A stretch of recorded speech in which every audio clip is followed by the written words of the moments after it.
Баршаңызға қайырлы күн. Бүгін сіздермен жұмыртқасыз жасалатын киндер тортын дайындайтын боламыз. Өте дәмді болып шығады. Міндетті түрде видеомыз соңына дейін қараңыздар.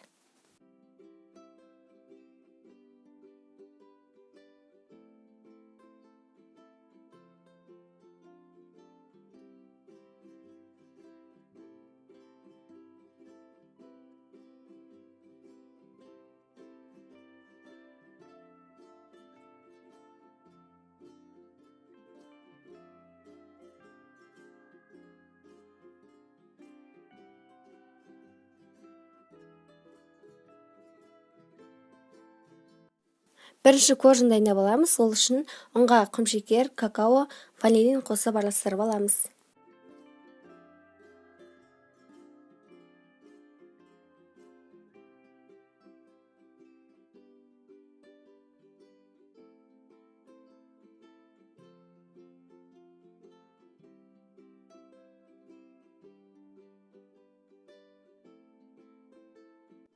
Үстіне пісе май мен жылы су қосып араластырамыз. Барлық құрамның мөлшерін описаниеға қалдыратын боламын.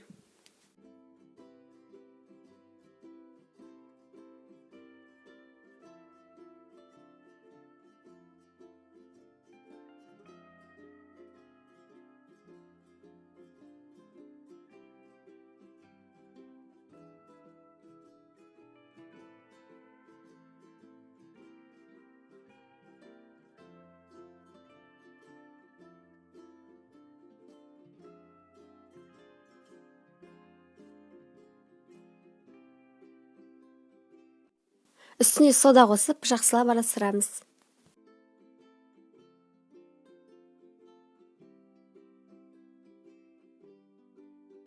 Біздің қамырымыз осындай қоюлықта болу керек.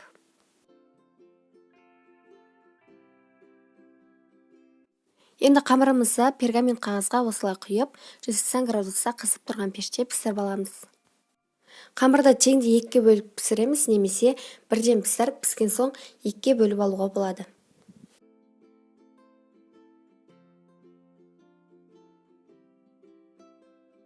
Корждарымыз дайын болды, осындай қалыңдықта болады. Енді екеуін шетін бірдей етіп кесіп аламыз. Енді суфлесін дайындайтын боламыз. Сол үшін желатинге мұздай су құйып, оны 5 минутқа қойып қоямыз. Оған дейін творожный сырға сливкиді және қант ұнтағын қосып араластырып аламыз. Желатиніміз осылай ісініп, суы тартылады. Енді оны водяной баняйда ертіп, осы сливкиміздің үстіне қосып араластырамыз.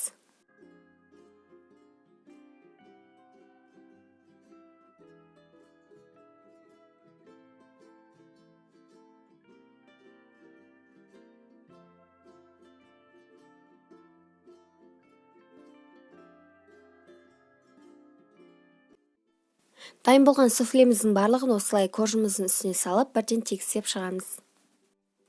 Суфлемізді коржымыздың барлық жеріне біркелкі етіп тегістеуге тырысыңыздар.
Енді суфлеміздің үстіне екінші коржымызды қойып, суфле жақсы қату үшін 30 минутқа немесе 1 сағатқа холодильникке қойып қоямыз. Осымен біздің өте оңай, дәмді болып шығатын жұмыртқасыз киндер торты дайын болды. Міндетті түрде осы рецептпен жасап көріп, үй-іштеріңізді қуантыңыздар. Сіздермен болған Нұрсұлу. Видеом ұнаса лайк басып арнама жазылып кетіңіздер. Видеом соңына дейін қарағандарыңызға рахмет.